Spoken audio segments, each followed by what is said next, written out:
Stanford University.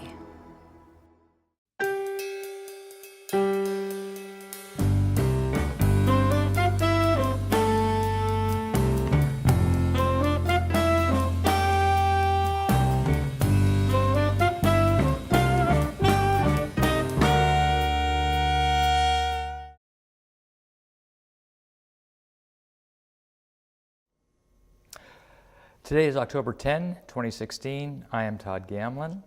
We are at the Toby Family Tennis Center at Stanford, and we are about to proceed with the third session of the interview of Dick Gould for the Stanford Athletic Oral History Project. Good morning, Dick. Good morning, Todd. Nice to see you again. Nice to see you. You coached 17 NCAA national championship teams. Are there any factors that were common to all of those teams that contributed to their success? You know, I think when I think about it, the teams were very different, and even one individual on a team can change the character of the team from one year to the next. And I think in any sport, of course, that's the case, and the coach's job is to get through that and kind of get everyone on the same page. There's no script for it. It's very different from year to year. I would say the one common denominator that stood out with these guys, they were not afraid of competition. They loved to compete, and at the highest level, and were always willing to put it on the line.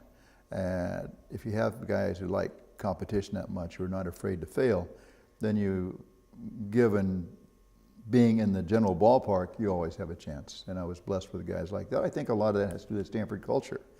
You know, if you haven't worked to succeed, you're not going to be at Stanford in the first place. So it's something I think that, again, I owe to admissions, because they do a great job of selecting people with good character, and also people who are, they wouldn't be a factor in admissions if they were afraid of competition, if they hadn't learned to use their time and to compete. Yeah. Are there any particular performances or matches of your players that are particularly memorable to you? By other players, I'm sorry? No, by your players. In particular performances or matches? Yes, I think of one moment in particular. It was an undefeated team, one of my two or three very, very best teams in 1978 when John McEnroe was playing.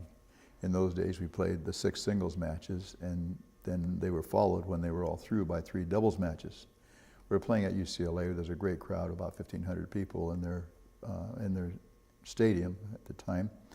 And we were down 2 matches to 3, and John's match was still on the court. He was playing a rival from the juniors, an incredible competitor himself from UCLA, Elliot Telcher. He became a top 10 player in the world for several years. A very high quality match. We were down 3-2, and in that match, John, the other players are standing around watching that match on the team, because most of them have finished. And John was down a set to Elliot, who had been a long time and close rival through the juniors, and down a break in the second set. It was something like 6-3, 5-3 Telcher. And it's no ad scoring, and it's match point against John. And Elliot's serving, and there's a long backcourt rally, and finally Elliot comes to the net, and he's got John on the defense, and John runs all the way across the court, and it's a forehand passing shot winner out of nowhere, with all the pressure on the line to save the break point, or to save the break point against him, the match point against him, to even a score. And from that moment on, Elliot wilted, and John went on and won the set in a match, and that made the score 3-3. And we were able to finish and win 2 of the 3 doubles to preserve an unbeaten season and win the match 5-4. It was one of the greatest shots under pressure I've ever seen. I've seen a lot of those kinds of things over the years, but that one really stood out in my mind. And then I also have to go back to John McEnroe and give him credit in the NCAA singles final. He beat a teammate, Bill Mays, in the semifinals, and we had won the team tournament, but not decisively. It was close. And after the team tournament, you go right into the individual tournament. So John had played 4 team matches in the hot blistering sun, humidity in Athens, Georgia. Then he goes the next day into the singles tournament, plays one singles match, and then, two singles matches, then two singles matches and a doubles the next day, another singles match and two singles matches and doubles the next day, and then singles and two doubles, and then he's in the semifinals where all of a sudden it's 3 out of 5 sets. So he's played, almost 10 straight days of incredible tennis, and he's exhausted. And he gets by Billy Mays, his teammate, in 3 close sets, and he plays John Sadri, a tremendously big server from North Carolina State. And that match had one service break, and it was 7-6, 5-7, 7-6, 7-6, or something of the sort. John's back was bad, it was hurting him. He had to stretch out on the hot court every changeover. The trainer would come out and help him stretch his back out, but there's no way John was going to back out of that match. And with all the pressure on him all season long, here's his chance to come out with the championship, which he had so coveted. And it was one of the greatest come-through performances I've ever seen in 95-degree heat and humidity, and just a wonderful match by both players. That's remarkable, absolutely remarkable. Any others that stick in your mind? And I don't mean to press you. I mean, these are fabulous stories. John, those are two with John. Roscoe Tanner had some memorable moments. I don't remember any one match that stood out more than another. He didn't win his NCAA championship, but won a doubles championship, which was really good. But I think probably one of our indoor matches. There's a saying, and I don't know who said it, but the saying goes something like, "It can be glorious even to fail." And that's on my little calendar. It comes up, my little flip calendar comes up as a saying of the day once a year. And when I see it, I think about it and remember this match. We were playing indoors. It was one of our first matches indoors. We were playing before 7,500 people. We'd played USC before 5,500 people the night before. We were playing before 7,500 people with the band, the Dollies. We'd started outdoors in the afternoon. And this was a new thing going indoors. It was during the tennis boom, so tennis had a big following and big interest at the time. And outdoors, we had, it was tied going indoors 3-3. We played numbers 3, 4, 5, and 6 singles outdoors and 2 and 3 doubles. We go indoors, we start with number 2 singles. Number 2 singles was Billy Mays. And Billy was so mad at me because I had moved him from number 1 to number 2, that when he changed sides, he was determined to show I was wrong.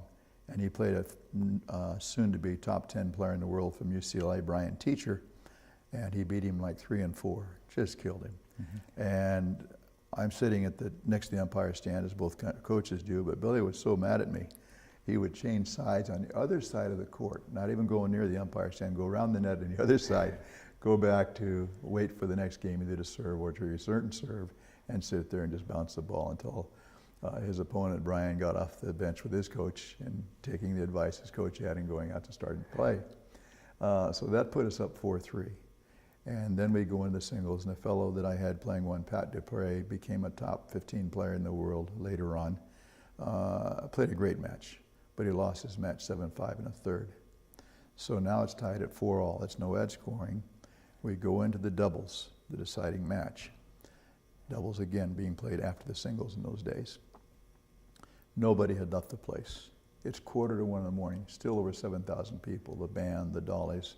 They were broadcasting on Stanford KZSU on the radio. An incredibly electric atmosphere, one of those great sports moments. 4-all in the doubles in the third set. There had not been a service break. All of a sudden, it's a 3-all point. They break our serve. UCLA's serving at 5-4 for the match. 3-all point again. We break them. The score now is tied 5-all. People are just going crazy in the place. 5-all in the next, 3-all in the next game. They break us again, the third break in a row after no service breaks in the first 8 games. And they're serving not only for the set, but for the match and for the team match. A 3-all point yet again to bring it into the tiebreak, the 9-point tiebreak, and to break for the 4th time and to even a score at 6-all. All 4 players at the net, a rapid-fire volley exchange. UCLA wins the point. wins the match, my head drops, the team's heads go down. 1:45 in the morning, the stands are just, the people are just exhausted from watching. Many of them watched 4 hours out in the afternoon sun before they went indoors. An incredible event. And I go home that night and I'm thinking and not sleeping very well and tossing and turning, reflecting on the match. And all of a sudden it dawned on me that I had been part of one of the greatest team matches ever played in tennis, college or otherwise. Right. And I took that with me. I felt a little better when I went to practice on Monday. My guys were still down. I sat them down on the court and I told them, guys, none of us like to lose. But do you realize what you just took part in? There's never been a crowd anywhere near that big in college tennis history. There never will be again. There hasn't been. The excitement of the fans, the incredible match. I went back and forth with all the momentum changes, how we battled back after being down, got ahead, UCLA got ahead, and we got ahead, but we lost. But really we didn't lose. Think about that moment and how proud you should be to be in that venue at that time and experiencing all this as a team. And I think everyone felt a little better and we went on to have a pretty good year after that. Good. I want to change to a slightly different topic. Stanford has always emphasized the importance of academic excellence. Since you came to campus in 1966, has there been any debate or dialogue going on at the administrative and faculty level as to the role, value, or practicality of also pursuing athletic excellence? In other words, discussions of Sure. the type, hey, is this something that Stanford as a university should be doing? A very fair question, and I don't know. I've never been not an academic addition. Technically, I've never been in the faculty senate. That's where that kind of discussion would take place, I would assume. I think we've had presidents and provosts who have been in general, as long as we do it right in athletics at Stanford and don't take shortcuts. I think they are content to let admissions do their job, and as long as we do it right, I think that there's been a general sense of support by the top administrators, which I think is infiltrated through the faculty. I think many of our sports do a really good job of bringing the faculty into the sports world. In basketball, Tara Vanderveer, our great women's coach, will have a faculty member that a player selects, their favorite faculty member, come and sit on the bench for one of the games, another player the next game, and so on. Football does a great job of this in recruiting. They have several faculty members. Condi Rice, our former provost, has been very active in this, and many, many others outstanding faculty members have as well. They've seen these kids in class. They see what they go through, the pressures of competing in high caliber athletics and also in academics. And I'm sure there are people who in the university who think that athletics, especially on the scale it's getting to nowadays, is getting out of proportion, out of whack a little bit. I tend to think it is as well. But then it's been done so well here at Stanford, knock on wood, with the coaches respecting the admissions department, with the athletes and coaches working together to be sure that the environment academically that they're in, that they can meet the responsibilities. As long as the coaches and athletes uphold their part of the bargain and prove they can do the work, don't take shortcuts, don't get in trouble with rule violations in terms of recruiting, I think that there will be an overwhelming support for athletics. I only worry about the fact that we are a nonprofit university. Educating the mind in the classroom is the first priority, as it should be, but as the sports world gets bigger and bigger and bigger and there becomes more money coming in, it really is a side business by itself. Even though it reports to the provost and to the university president, athletics, I think, is in a very precarious position, not at Stanford in particular, but at all schools throughout the country. And it's going to be very interesting in the next decade or two to see how it all evolves with the Power Conference, the tremendous TV monies, the obscene salaries being paid to football and basketball coaches, the arms race in terms of building and facilities. Stanford's done it right. The university itself is not invested in these things. It's been covered by self-raised funds in the department itself. Endowments are a tremendous thing, preserving this for our athletic department. But in general, I worry about the reaction from faculty members, I think rightfully, as this business, so to speak, in this nonprofit world gets bigger and bigger and bigger. And how, you mentioned that earlier, you mentioned it now about, the state of college athletics, the concern about, these departments basically chasing after the money. Do you see that as big a problem at Stanford as at other universities? And if so, and if not, why not? Well, I think Stanford, number one, has done it right. We're not asking student fees to help cover the expense of athletics as they do at state universities. Stanford got on the endowment fundraising bit for athletics very, very early. I think financially we're one. Now TV money may have changed this a little bit in the last year or two, but the more you get, the more you spend, so I'm not sure how much it might have changed nationally, but I think Stanford, as I recall, was one of 20 or 30 schools as late as 2 or 3 years ago operating in the black in athletics and being no burden to the university financial status.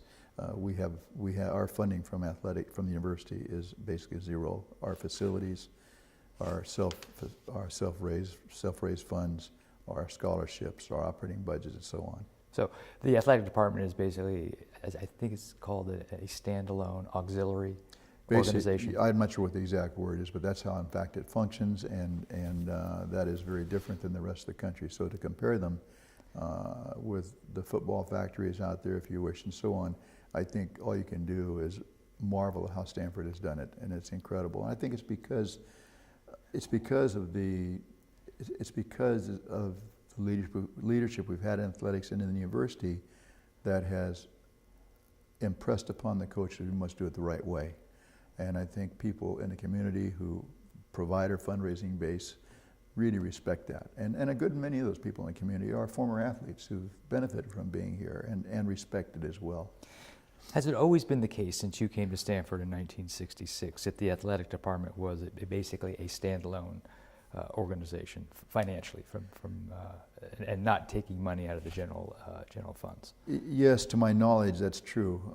We didn't, when I was here, we had very few scholarships. We started raising our own money for scholarships, but there were times, especially when Andy Geiger was athletic director, who did a great job in retrospect in terms of getting our buildings up to date, which are 40 and 50 years old, that we had to borrow from university funds. And I believe all the debt that we borrowed has been paid off. I'm quite sure it has in the last year or two. I don't think we owe any money to the university now. It is very, very small. Now, as I recall, back in the 1980s, it was determined on several occasions that the athletic department was running at a deficit, and that the department and its athletic programs would have to be restructured into 3 tiers. I think it's called the Varsity 1, Varsity 2, and Varsity 3. How did you learn about that issue or that problem? And what kinds of discussions and dialogue is going on are you having within the athletic department about that? I remember that time very well. That's when the building was all going on, and that's why we had a deficit more than any reason. And we were spending more. Title IX, I must say, I'm very proud of how successfully Stanford has pulled off Title IX and the cost burden that presented. And it wasn't a very gradual thing. All of a sudden, boom, here it is. And that resulted in a great part of that because, of course, you have to have the same number of scholarships, same number of sports. Coaches have the same basic salary levels in respective sports. We double our sports, more than that immediately. We add a lot of other sports. That and the building caused a tremendous deficit, or not a tremendous deficit, but a deficit. And there was talk at those times of restructuring our thing from level 1, level 2, level 3. Fortunately, we have not done that officially. I think there is, in general, sports like tennis and golf, we're treated at roughly the same level. I could not go out and raise more money to pay our head coach substantially more than another sport at that level, as an example. But there are no formal dissemination of structure differences. Some sports get a little more marketing help than others. Those are primarily the sports that are permitted to charge admission for the sport. Many of us charged admission, but we weren't making enough to really, it was basically peanuts. And so the concept came about I'm not sure exactly when it happened, maybe 10 years ago or so, and maybe it was under Bob Bowlesby's watch, where we should do away with charging for sports that are maybe taking in $4,000 or $5,000 a year in ticket sales, who barely can pay the red coats and the ticket takers without the ticket printing of tickets. Right. Maybe we ought to just get rid of that and make it free for everybody, except for 4 or 5 sports such as football, men's and women's basketball. Men's soccer was left out of that originally, but added it back in. Men's and women's soccer. There might be another sport or two, but that might be a separation of tier, because those sports for charged admission do get some benefits that other sports don't in terms of marketing and so on. But I think it's a negligible difference. I don't know that we really feel that as coaches. I don't feel we feel like second-class citizens. In terms of salary discrepancies? I'm not talking salary. I think the salaries are pretty much the same across the board, except for, in terms of service, except for football and maybe men's basketball being the 2 primary examples of the sports that might take in more money. Yeah, a lot has been written about it, just in general at the college level, college athletics, of pretty significant salary discrepancies between, say, football coaches on the one hand and other coaches in other sports. Is that an issue at Stanford, or has that ever been an issue at Stanford? I've never heard anyone complain about it. Football, I don't know, I have no idea what the salaries are. It's not a public university where UCLA, as an example, might have the highest public paid official in the state, or Cal in football, as an example. Those are public, those are public accessible. Salaries here are not, but we have to be competitive. So we may not pay the highest salaries in these sports, but I'm sure it's up there in millions. For football, as an example. But I don't think the coaches really think about that. I think we really think of that as being a different kind of an animal, if you wish. We are in all this together, but that there's an amazing amount of money at stake in that sport in terms of TV revenue and so on. But I think this is one of the things that, and football probably would be the only major example, maybe men's basketball, which has money. I just don't know what the salary structure is, and frankly, I don't care. I think most of us are being treated very, very fairly in that respect. And this is all, the funding for coaches' salaries are all coming out of the athletic department? Well, they are, but you must remember that to help, it used to be that my salary as a tennis coach was partly paid by humanities because I was teaching some PE classes. At some point in time, fairly recently, they stopped giving assistant coaches or head coaches the responsibility for physical education classes, which gave us more time to work with our sport. I didn't mind it so much. I actually enjoyed teaching beginning tennis, as an example, one of my favorite courses, and getting more people interested in tennis. But that was one change. Secondly, we have the opportunity to do camps. And I think that even though the tennis salary here is maybe less than most other big universities, as an example, and the same with other sports, our camps are very, very popular at Stanford. The name Stanford brings a lot of kids to camp. And a coach can, in the camps that I held as a tennis coach, I was making more money in the camps in 4 or 5 weeks in the summer than I would be as my main job coaching through the years. That's the way the athletic department would make up the difference and allow you to make up the difference. So it was a big thing. So it's a little misleading to say, well, my salary is this, but remembering that the athletic department encourages and gives you the opportunity to be creative in the off season and bring it back up on your own. According to a December 1989 press release, the athletic department in 1989 had an endowment of about $42 million. And then, according to a December 2015 Stanford Daily article, that by December 2015, that is in a period of about 25, 26 years, the endowment had grown to about to $400 to $500 million. What is happening in those approximately 25 years such that it caused the endowment to grow so much? Well, I think our development office in athletics, first of all, the university has given and most schools, medicine or whomever, the sanction to go out and raise funds for their particular programs. And I think that our development office in athletics, which is a fairly big department, has done an incredible job of this. I'm really proud in our tennis program. I must say, I think we might be the only or one of the very, very few programs in the United States in any sport that essentially is completely endowed. And by the time you figure the director of tennis position, I'm talking the men's position, men's sport now. The women's sport, tennis, is fairly well done, but the coaching positions aren't endowed. But our men's, we have the director of tennis position, the head coaching position, the assistant coaching position.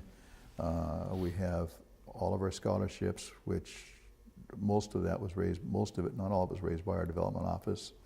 The coaching positions and my position, the coaching positions I was responsible for, meant the surplus of in our scholarship, as we got a surplus in endowments, we were able to get permission from those people who are still alive to use that, to keep their name on a scholarship, to use a part of that to go toward our operating budget.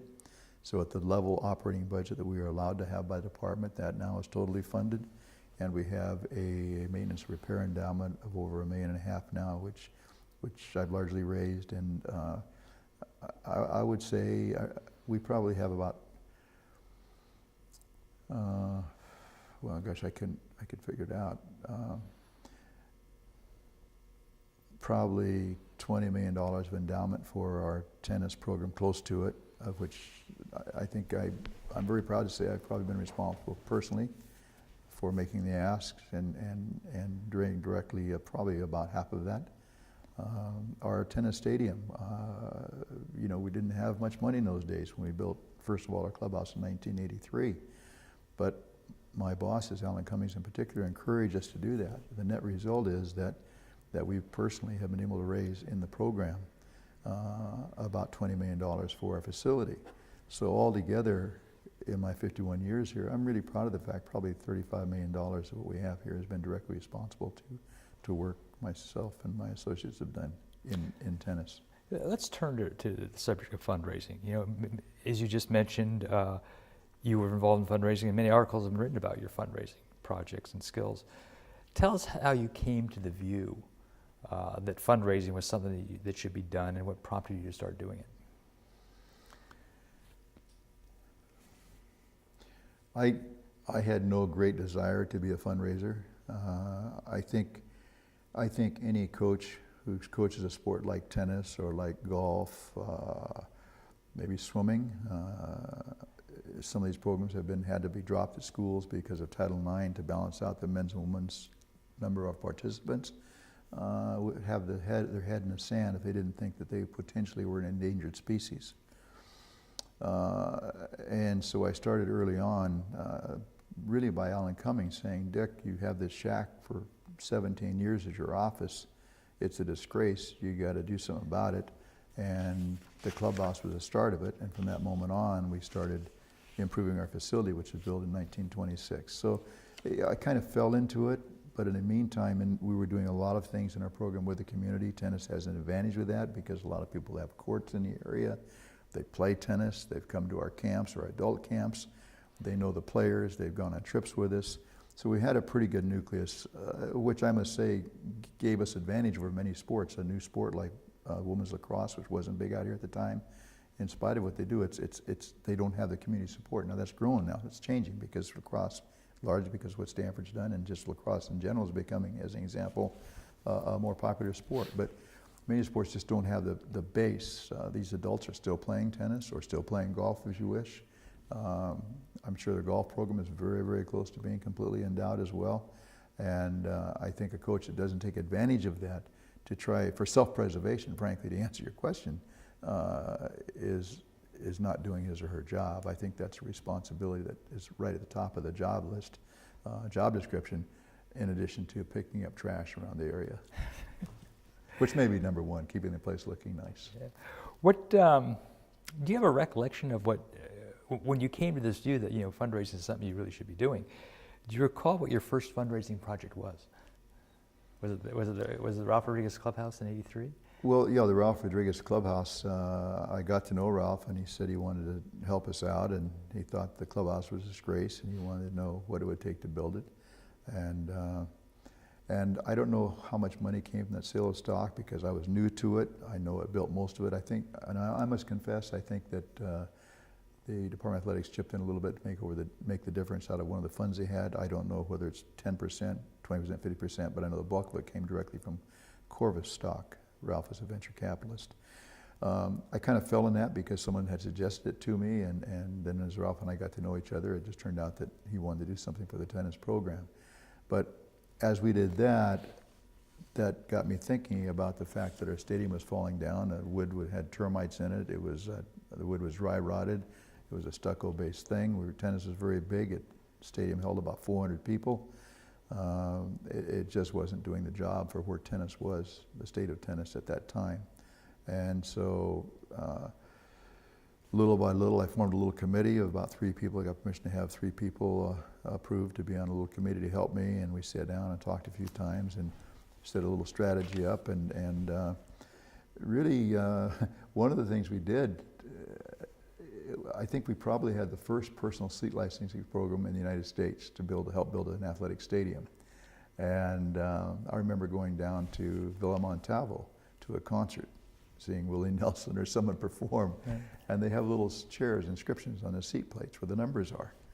So I got thinking, well, you know, we could sell seats in a stadium, and we have some big events here, like Bank of the West or whatever. Cystic Fibrosis had a big tournament, fundraising tournament here at the time, and so we can sell seats to people and give them the first right of refusal to use those seats. In those days, we were selling tickets for our matches as well.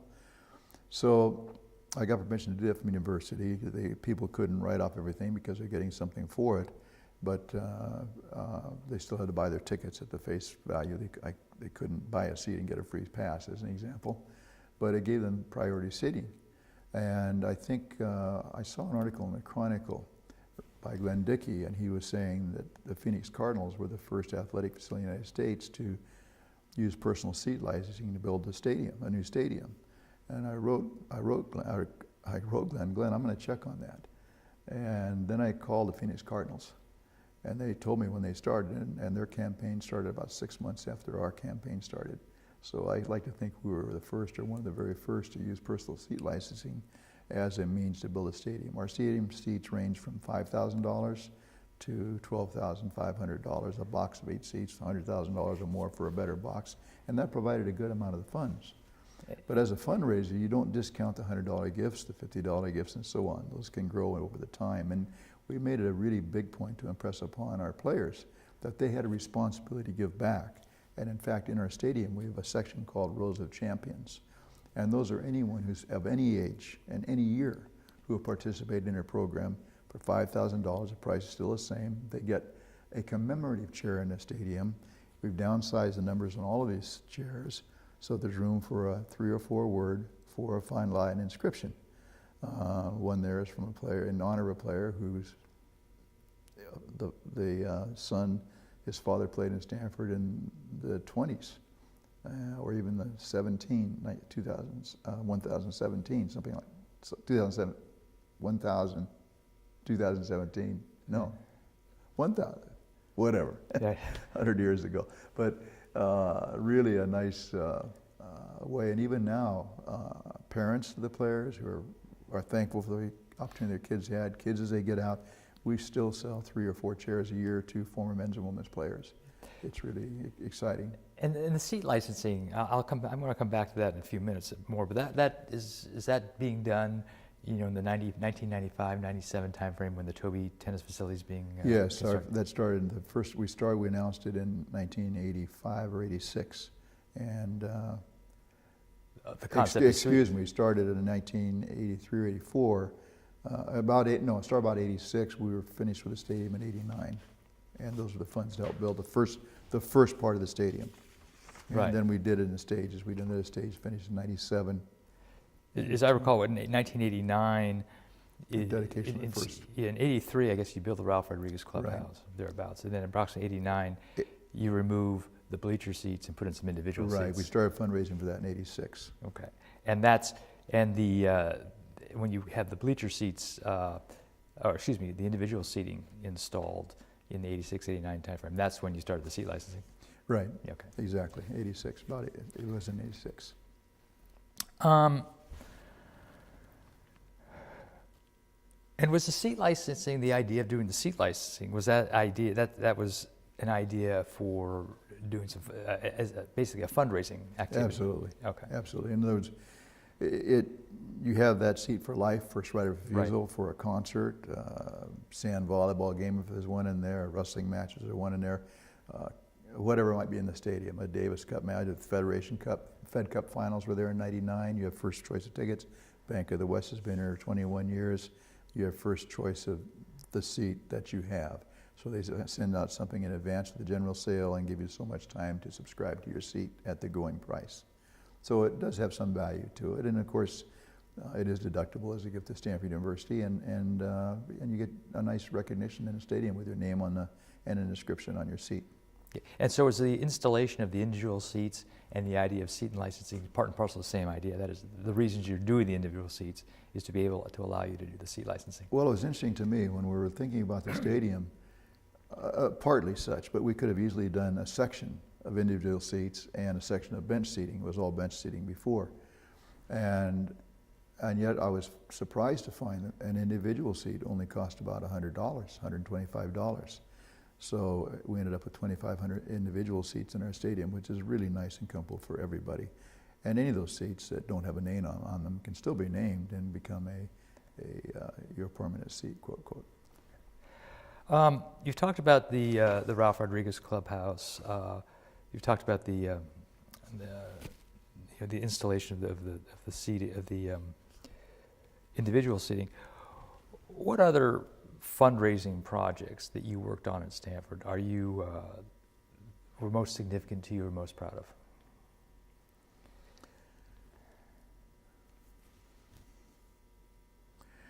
Well, I guess first of all, I'm really thankful for the opportunity to have this option. I don't think the coaches quite today have the option to do this kind of thing. I think we're relying more on our central athletic administration. So I was kind of at a time when this was encouraged, and it was a nice challenge for me. The stadium, of course, is primary, but there are a lot of facets to the stadium. We had the first electronic scoreboard for tennis. We designed that with Fair Play. Then we did it again with Daktronics, which now is very big in the scoreboard business. And we just finished through an estate gift from a very dear friend of Stanford Tennis and a personal friend. Just finished a beautiful video board and with broadcast capabilities. So now we not only stream, well, we've streamed our matches since 2006, 2005, 2006. We have cameras on all 17 courts, and we can stream any 12 of those at one time, but 6 of those, which we use for competition, are HD cameras. And we put those in about 2 years ago. And so now you can turn in if your kid's playing, if you live, and we had a kid from Poland on our team a year ago, a kid from Ireland before that, from Scotland before that, a couple of gals who are foreigners, Canada, wherever. Their parents never missed a match because you can, I have a little app right here on my iPhone. I can pull it out and I can call up court 1. Anyone can put it on their phone and watch the match on court 1. Or if their kid's playing court 6, they can watch the match on court 6. With Google, with Chrome, you can put it on your big screen. The picture's so good, you don't lose no fuzziness or anything. You watch it at home on your big screen by just going to your wireless attachment, whether it be Chrome or whatever. If you want to follow the broadcast, then there's another button you can follow with the broadcast, and it's a one-person job. One person can broadcast the match, and you start with the number 1 match usually, and then you can, when they change sides, press a button, and the camera goes to the court 3 camera, and you can comment on that. You go back to court 6 when it gets to be 5-all in the 3rd set, and you can go from court to court. It's really a neat system. I'm really proud of that, the whole streaming broadcast system. The scoreboard as it has evolved over the years. I think those, for me, have really been a lot of fun recently once the stadium basically got built. Over the years, I mean, when you've gone about trying to raise funds for these various projects you've been talking about, did you develop approaches or techniques for fundraising that you found to be effective and those that you found not to be effective? Interesting, Todd. I don't really consider myself a fundraiser. I think of all the monies we've raised, 30, 35 million, I think I probably have only made about 10 or 20 direct asks, maybe more like 10. I think it's more getting people involved in the program, coming to our team dinners or going on a trip with a team, something like that. I think that contact has caused them mostly to come to us. And there have been a few where I've asked specifically. The newsletter I'm sending out to 2,000 people a day will mention, a part of it mentions the opportunity for current and former players to establish a chair in the stadium as an example. So now we keep pressing, but we don't have a particular project in mind, and any projects have to be approved by our athletic department anyway. But estate gifts have become a bigger thing. I don't make enough money to leave. Obviously my wife and I give money to Stanford and Stanford Athletics, both, every year as part of our reunion gifts. But I don't have enough to make a big impact. But on the other hand, we have given Stanford in our estate all of our retirement funds that are left. So if we go down in a plane crash or something like that, or die soon, Stanford will receive, $3 million or so. And we're proud of that. But if we live a long time, they may not receive anything. But it's one way we can give back to the athletic department perhaps. And we can specify how we want that used. We've done that in our contract with the university. First of all, we would like to have this funded. If that's funded, then this would be second.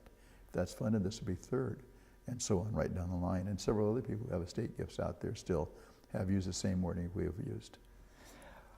Much has been written about Tad Toby and his donations for the tennis center. How did your relationship with Tad start? Tad has become a very dear friend, and not just because of what he's done. It's interesting, when we were working with the stadium, we'd already done the first part of the stadium. I think Tad might have played in one or two of our little things where we invite people in for a couple $100 to play 3 hours with guys in the team. We mix partners, have a little barbecue hamburger, something like that. And I think to that point, Tad had maybe given no more than $1,000 to the program, maybe by virtue of playing in a couple of these things or one particular thing, I'm not sure, but not very much. And I sent a letter out to about 25 people, not face to face. I always did it by mail. I wouldn't call up to ask for money, and except for maybe 10 cases. And of that, I probably had, and this was a pretty big appeal. These are people I felt could give, in those days, a lot of money, $50,000, $100,000. And it was just describing what we're doing. It was way too wordy. It was probably a page and a half long, what my vision was, what I thought we could do, what we needed. And out of that 20 or 25 people, about 5 or 6 replied. And I think the minimum gift we got out of from those 5 or 6 people was maybe $50,000. And these are people whose friendships I had built up over the years, who had an interest in tennis and were right there to help. I never followed through anyone. I never made a second call to anyone. It was all in their part. I got a call back from Tad. Tad was one of those. I got a call back from Tad because I knew that he had the capability to help, and he liked tennis, had a court in his home, if he so chose. So I got a call back from Tad. And he said, let's meet to breakfast. I want to talk to you about this letter you sent out. And I really, not sure I would even know him on the street at that point in time, although I knew he had given us some money along the way. So we had breakfast at Buck's Cafe. And I think Tad likes to tell the story more than I. And we're talking, and I'm hoping something might happen. And so about halfway through the breakfast, Tad says, well, you're trying to put this second part of the stadium on, the part we're sitting in now. And he said, what's it going to cost? I said, well, it's projected to be $5 million. It turned out to be $6 million, but it's projected to be $5 million. That's a pretty good cost. And he said, well, what does it take to name that? And I said, well, half of that. He said, well, Dick, I'm going to give you $2.5 million. And part of that was from Tad's foundation, and part of that was from the Corrett Foundation. We're sitting in the Corrett room right now. Tad was the president of that. Joe Corrett was a very dear friend of Tad's, and he was helping to manage his estate, and has continued to help us later on as well. But so that is why it's called the Toby Family Tennis Stadium, and Tad has subsequently helped quite a bit too. I had a meeting that about a half hour later in San Jose with Becky Morgan, who was on the board of trustees, and I was going down to see Becky because I'd always envisioned not just this area where the 11 courts are here now as being part of Stanford Tennis. In fact, one of the ADs even gave me permission to do, when we were building the first phase here, to do schematics to go over, as we have now, there's seats over the indoor court, which is sunken down, and down the other side, and put 12 courts out in the field, which used to be a soccer field where the Arriaga building is now. I still have those drawings as authorized to do, but by that time the Arriaga building had started, and we're still trying to do this, so that became out of sight. But I was still looking for courts. So I went to see Becky, and I said, and to find out if there's any chance, she felt as a member of the land management committee for the board of trustees, if there's any chance, or how I go about finding out if we could put a dozen courts out in what now is a Galvez parking lot in the Eucalyptus Grove. And Becky said, well, there'll never be any courts out there. I said, Becky, you know, that used to be where the faculty club was. They had a tennis court out there in the early 1900s. I said, but she said, no, it'll never fly. So I left. But the point was, I was so full of coffee after having talked to Tad. There weren't cell phones in those days. I was late from the meeting with Becky. I got down to Becky's office in San Jose about 5 minutes late, ran to the first bathroom I could see, unloaded all my coffee, and got to Becky, apologized profusely.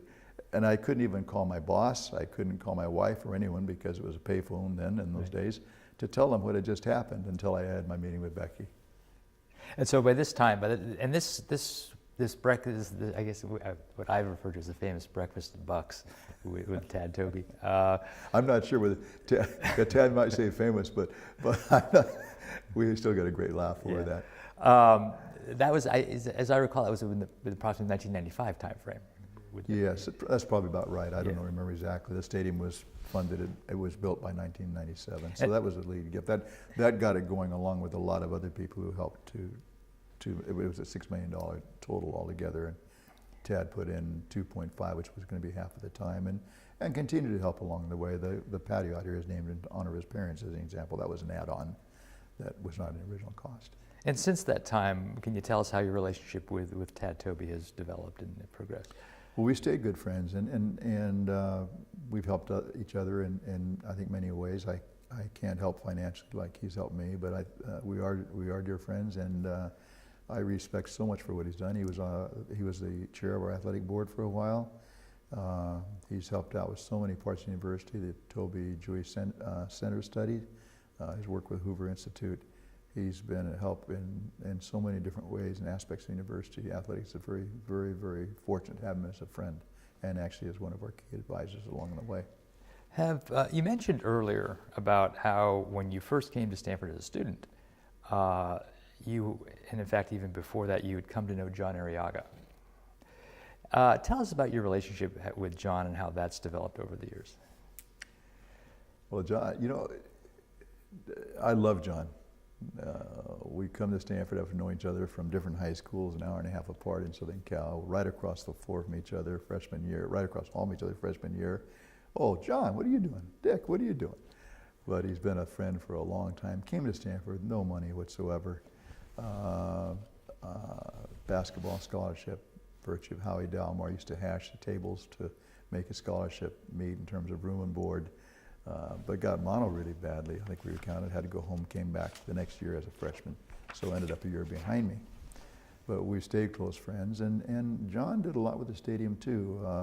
One of our 8-box seats, 8-seat boxes is the Arriaga box as an example. All the fencing, the Core 10 fencing around all these courts, and you see it now throughout the athletic facility. I think his first Core 10 fencing was here for the tennis facility, which was a gigantic thing for us and a gigantic help. But what he's done for you think of John Arriaga and you think of athletics, but what he's done for the university in general and the community, you don't hear about the things he's done quietly. And first he wouldn't put his name on anything.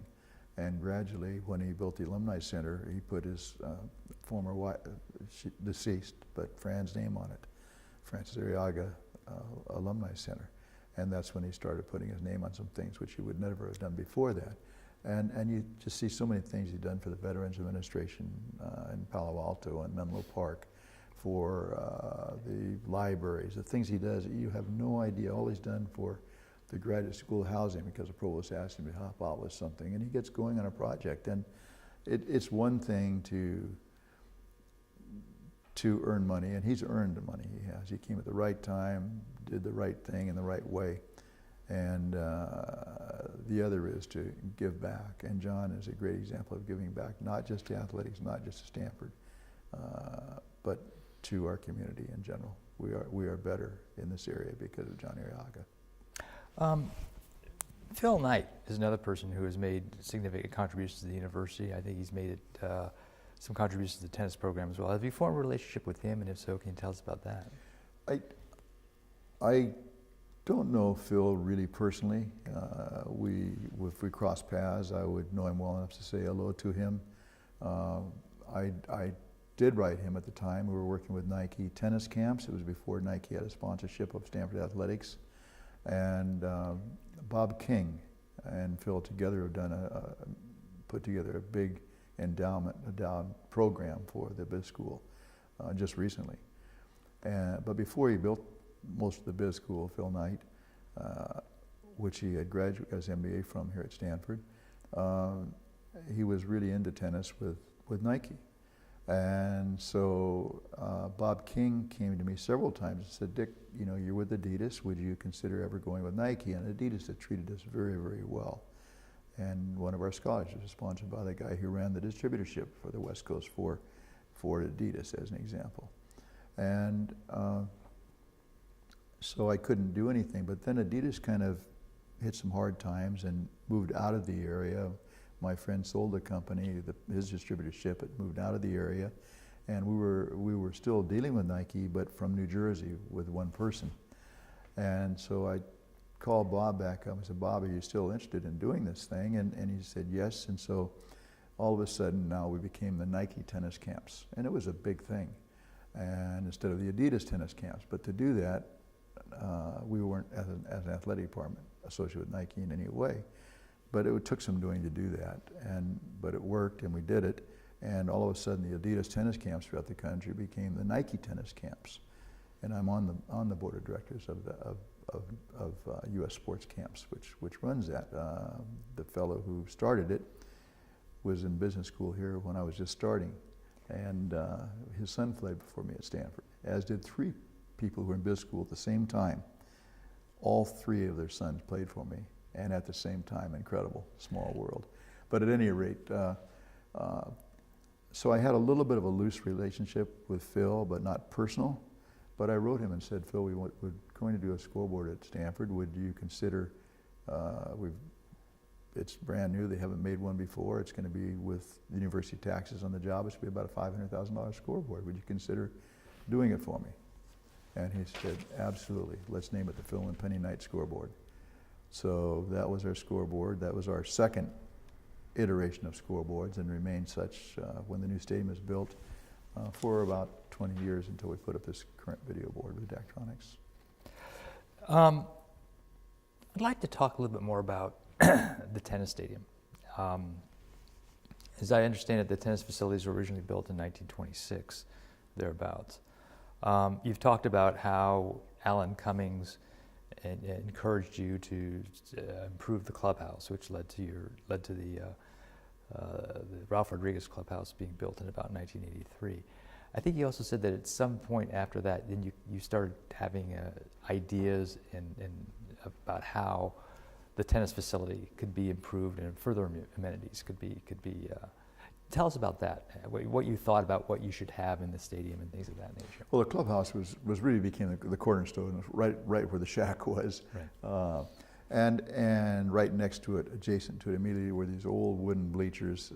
I had taken some from rugby they weren't using anymore, wooden bleachers that were about 10 things, portables, had them put over here between the courts. They were lousy, they looked bad. It wasn't much to be proud of. And so USC had just built a new tennis facility on campus. They weren't on campus for a number of years, but they just built one on campus in '73. And so there were more and more facilities going in. I thought, hey, if we're going to keep up, we better get going too. And so one thing led to the other, and gradually I got thinking, I got permission to do some fundraising for a stadium to replace the seats we had on the opposite side of the stadium where we are, and on the side, and that became our project. And so it was a lot of work. I mean, there were a lot of $100 gifts and $500 gifts, and one of my teammates to establish a chair pledged $250 a year for 10 years, so for 20 years. And so every year I'd write him a thank you for his $250, but his $5,000 chair got paid off about 10 years ago, and that's how we did it. And they were not formal pledges of the university. They were just people who said, I want to put in a $50,000 box, or I want to do this, and can I do it over time? I said, sure. And every one of those was honored. It was just an incredible experience for me. This is what led to the adding of the individual seats in about 1989. That was the project, and we didn't start that for a couple of. I started thinking about it at the clubhouse and how everything else seems so out of place, and then you kind of formulate an idea, and the plan kind of takes shape, and then you get permission to do it. And so by the time we started it was 86, about 3 years later. Tell us about how the renovations, which ultimately came to be known as the Toby Family Tennis Facility, how did that idea come up, and what did you want to have accomplished there? Well, it was really Ted's idea. Ted said, Dick, you have this new addition going in. It's going to be a big one, and what do I have to do to name it? No, I understand the name, but in terms of what the amenities were going to be, what improvements did the 1995-97? Thank you. Yes, I think first of all you have to understand that we had so much space to work in. We didn't have an unlimited big field that we could design the ideal facility. We did not change the courts. The court number 1 is where it was in 1926. Court number 11 is where it was in 1926. Those were not changed. So we had to build around that on 4 sides, depending on where the setbacks were. And we could only get so close to Campus Drive. We could only get so close. That's why there are no seats on this side, on the side where we are, on the street side. We can only get so close to the Arriaga building. We can only get so close to Sam McDonald Road. We only get so close to where the pool was. So we took every inch that we had and designed really closely with the architect we worked to design what we could do. We had a problem in that when it rained, we couldn't practice. And the 15 or 20 days a year it rains in the afternoon, if you can't practice, you're missing out. So for the first part of the stadium, that was implicit in the design. We wanted an indoor court. We had to sink the court 4 or 5 feet to get it wide enough so that the walls came up 6 inches from the double sideline, so you could not play a match. And the stands, even by sinking it, still rose up above it, so you could only take one side of that court and use it for lobbing. But you could serve all the way along it, you could play points in it, you could feed balls, you could hit balls, as long as you didn't play the point wide. And just to have that space was invaluable to us and was an incredible addition. So that was the first thing. But then we had to figure out a place where we could have some lockers for our players and some public restrooms. We were taking out the restrooms that existed. So we had to put in restrooms, and we had to put in 2 small locker rooms. We didn't have those here. And then above those, we had a second floor of the locker rooms and restrooms, and that became the extra men's coaches' offices. By that time, we had assistants. So the clubhouse had 2 offices, one for the head coach for men, head coach for women. But then as we were able to hire assistant coaches, we needed 2 more offices. So those came in above the bathrooms. So that design was very easy. On the side bleachers between our 3 stadium courts and the 8 courts below them, we had enough space to put in another 6 rows of seats. And underneath those seats are, underneath is a hallway going from the track to our Arriaga building, but also there are storage rooms, and that's where we have keep our team equipment, our balls, and so on. When we put in the second phase, which would be where Tad Toby got active, at that point we wanted to build a full-size indoors court. To make the size work in the space we had to go down about 15 feet, 20 feet. So it's sunken down. So the tremendous retaining walls, waterproofed around 4 sides of it. And that became the bulk of the space under the bleachers. Then on the end of that, we had a little bit of room, and the room we're sitting now, the Flugel room, and the Corette room next to it, which became conference rooms. And then we had some other space where the building comes down that wasn't built out. It was just cement floor and ceiling, and one of my players started a program called East Palo Alto Tennis and Tutoring. And believe it or not, in 1997, the first year this opened, the program we had in East Palo Alto at Chavez Academy, there was a fire that burned down the 3 classrooms where the Stanford students that my former player was recruiting to run over to East Palo Alto to tutor these kids, got burned down.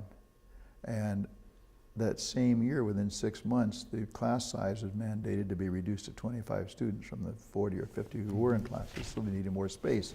So we lost 4 of the 8 tennis courts we put in East Palo Alto. So they had no place to go. So we went to our athletic department and said, can we come over here and bring these kids over here and use a space under the bleachers? So we had this space that had a concrete floor, exposed beams. There were sprinklers in there, fire sprinklers, and there were a few electrical outlets, but it was unbuilt space. So the first winter the kids were in there, and we had 100-foot extension cords with heaters, and in summer for fans. We strung some cheap lights up above it to code, but it was sparse. It was just really not built out. So then I got permission from our department to raise money to build it out. So we had a meeting of supporters of EPAT, of whom there were many by that time, of selected individuals in Jimmy V's Sports Cafe. And one night, I go home after we had the presentation of what we're trying to do, and we were trying to build this out for $500,000. And the kids, it got dark at 5 o'clock, and the team was still using the course to practice. So in the winter, the kids couldn't play tennis. So we had no lights. So we wanted to raise another $500,000 to light the stadium, 11 courts, and use some to light the courts across the street. We had one meeting. I get a call that night from a fellow who was there who I didn't actually know. And he said, Dick, my wife and I would like to help. I'm in bed, I'm almost asleep. This is an hour after the meeting ended. And we would like to give you $200,000 for your project to EPAT. And then another guy who was a principal of Pinewood School, where a lot of these kids were on scholarship from this program. To make their school more diverse. We would pay for the scholarships, they would help out some too. He called me and said, let's meet, Dick, I want to talk about this. And so we met. And I said, well, just talk on the phone. No, I want to meet. So he came by, we walked through the area. He said, well, my wife passed a year ago. I wanted to give you $400,000 and name this this room, this hallway of academic rooms in honor of her. So we did that, and that's $600,000. And then there were several $50,000 gifts, $100,000 gifts, $25,000 gifts that came from this one meeting. We ended up with just over $1 million. So we were able, within a year's time, to build this out, have offices for our 5 full-time staff and part-time staff, build out 4 classrooms, put in all the computer stations, and also light all 11 courts and most of the lighting across the street. So that completed this side of the stadium. And my office, when I retired from coaching in '38, after 38 years, I brought that over to the corner of the Fluga room and built out a little corner where I could have my office so I wouldn't be on the coaches' faces. And these computers and classroom space you're talking about, this is all for the East Palo Alto Tennis and Tutoring Yes, Project? that program has a memorandum of understanding with Stanford Athletics. The first proposal, it was a 10-year memorandum. It flew right by the provost's office, president's office, at our athletic director's urging, and was approved by everyone in the university. And our intent was originally to move the kids back to East Palo Alto once we could find classroom space again and get back over in the community, but the kids were thriving in a different environment. So we've kept it here, and we're in our second 5-year extension to the original 10 years now. And so under this program, the East Palo Alto Tennis and Tutoring Program, the students are not only playing tennis out here, but they're also doing their tutoring and classroom work here as well. yes, they have an hour and a half of tutoring at least 2 days a week. They come Monday, Wednesday, or Tuesday, Thursday. The idea is the same Stanford student. We have probably 150 tutors each year and 112 EPAC kids. The idea is that you have one tutor with one kid all year long, or at least for the quarter, in most cases for the whole year. And they have an hour and a half of tutoring. A lot of it now, the community in East Palo has changed so much from African American when we started the program to much more Hispanic now. And so now language becomes a big thing. A lot of the parents don't speak English, so they can't help their kids navigate the school system. So a lot of it's working with reading. It started out on a middle school campus. It was a middle school program, but as we moved it to Stanford, we realized by that time that middle school is too late to really help these kids, especially with the learning language difficulties. So now the program since it's been here for 20 years, it's been K through high school.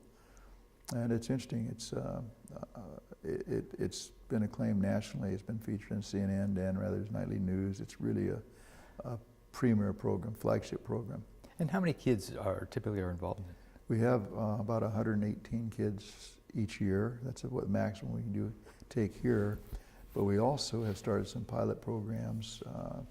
We work with the Palo Alto School District to help the kids in the Ravenswood District from East Palo Alto who are elected to bus over, and to teach them after school. We have a pilot program we did last year for K through 1, running it this year again for second grade to help them mostly with reading and literacy. And it's been a big help. The kids in 1 year, every one of the first 20 kids we worked with, except for I think 1 or 2, was reading all of a sudden. From where they started, they were reading at least at grade level. And we're very proud of that program. And right now we're trying to get that back into East Palo Alto.